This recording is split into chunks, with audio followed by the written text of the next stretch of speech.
લોકમત ન્યૂઝમાં આપનું સ્વાગત છે। વડોદરામાં આવનારી 26મી એપ્રિલની મહાનગરપાલિકાની ચૂંટણીને લઈને રાજકીય ગતિવિધિઓ તેજ બની છે। મતદાનને હવે ગણતરીના દિવસો બાકી રહ્યા હોવાથી તમામ પક્ષોના ઉમેદવારો દ્વારા પ્રચારને વેગ આપવામાં આવી રહ્યો છે। આ વચ્ચે આજે વોર્ડ નંબર 13માં ભારતીય જનતા પાર્ટીના ઉમેદવારો દ્વારા વિશાળ લોકસંપર્ક ફેરણી યોજાઈ હતી। વોર્ડ નંબર 13માંથી ભાજપના ઉમેદવારો ગીતાબેન મકવાણા क्रमांक नंबर 1, गोपालभाई गोहिल क्रमांक नंबर 3, निधिबेन पटेल क्रमांक नंबर 5 અને શૈલેન્દ્રસિંહ ઠાકોર क्रमांक नंबर 12 સવારે 8 કલાકે લાલબાગ સ્થિત કાશી વિશ્વનાથ મંદિર ખાતે એકત્ર થયા હતા, જે બાદ ફેરણીનો પ્રારંભ થયો હતો। ફેરણી કાશી વિશ્વનાથ મંદિરથી શરૂ થઈ એસઆરપી કાશી વિશ્વનાથ સોસાયટી, ત્યાંથી વિશ્વામિત્રી બ્રિજ પાસે પહોંચી આગળ મહાકાળી નગર અને સુભાષનગર વિસ્તારોમાં પ્રસાર થઈ હતી। ત્યારબાદ વિશ્રામબાગ જીબી ઓફિસ નવલખી કમ્પાઉન્ડ મારફતે નવલખી પીપળેશ્વર મહાદેવ મંદિર ખાતે ફેરણીનું સમાપન થયું હતું। આ લોકસંપર્ક અભિયાન દરમિયાન ઉમેદવારોને વિસ્તારમાંથી સારો પ્રતિસાદ મળ્યો હોવાનું જણાયું હતું। સ્થાનિક લોકો દ્વારા મળતા સમર્થનથી ઉત્સાહિત થયેલા ભાજપના ઉમેદવારોએ પોતાની જીત અંગે આશાવાદ વ્યક્ત કર્યો હતો। આજે વોર્ડ નંબર 13ની ફેરીનો છઠ્ઠો દિવસ છે અને મેં કાશી વિશ્વનાથ મંદિરના દર્શન કરીને ત્યાંથી એસઆરબીમાં થઈને અને મહાકાળીના દર્શને અહીં ઊભા છીએ।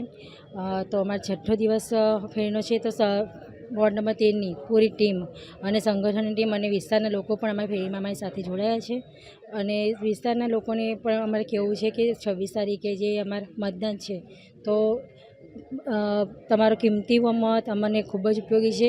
અમારા ચારે ચાર પેનલને જીતાડવા માટે તમે ચારે કમેન્ટ પર બટન ક્લિક કરો અને છેલ્લે યલો બટન બી દબાવો અને ચાર પેનલને અમારી જીતાડો। આજે કયા વિસ્તારમાં ફેરણી કરવામાં આવી છે, કેવો પ્રતિસાદ મળી રહ્યો?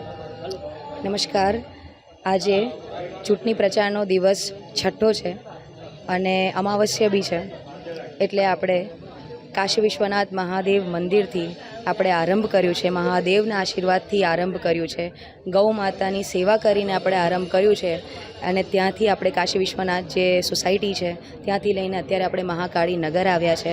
મહાકાળી નગર, વિશ્વામિત્રી એરિયા, આ બધા સેવા વસ્તીવાળા એરિયા છે જે દત્તક વિસ્તાર કહેવાય। મારા આપણે જે શ્રીમતી જ્યોતિબેન પટેલે છે એમનો દત્તક વિસ્તાર હતો।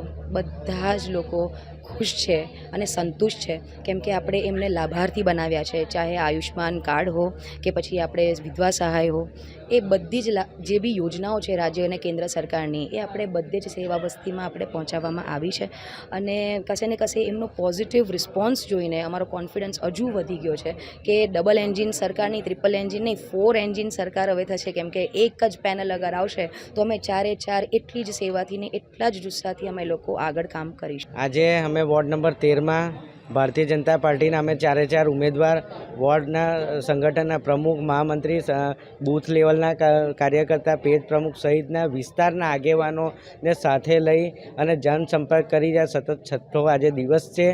કાશી વિશ્વનાથ મહાદેવ મંદિર દાદાના દર્શન કરીને, ગુરુજનોના આશીર્વાદ લીધા, ગૌ માતાનું પૂજન કરીને ફેરણીની શરૂઆત કરી છે। કાશી વિશ્વનાથ સોસાયટી સહિત આજુબાજુનો વિસ્તાર, અત્યારે અમે આવ્યા છે મહાકાળી નગર, સુભાષનગર પાસે, ત્યાંના આગેવાનો સાથે જનસંપર્ક શરૂઆત કરી છે। લોકોનો ભારે આવકાર મળી રહ્યો। આ વખતે વોર્ડ નંબર 13માં જે અધૂરા કામ જે થતા નથી એ કાર્ય પૂર્ણ કરવા માટે લોકોએ આશ્વાસન અને આશીર્વાદ આપ્યા છે કે આ વખતે જંગી બહુમતીથી આખી સંપૂર્ણ પેનલ લાવીને જે અધૂરા કામ છે એ પૂર્ણ થશે। કાશી વિશ્વનાથ મંદિરથી ફેરણીની શરૂઆત કરી, કાશી વિશ્વનાથ સોસાયટી, ત્યાર પછી અહીં મહાકાળી નગર આવ્યા છે।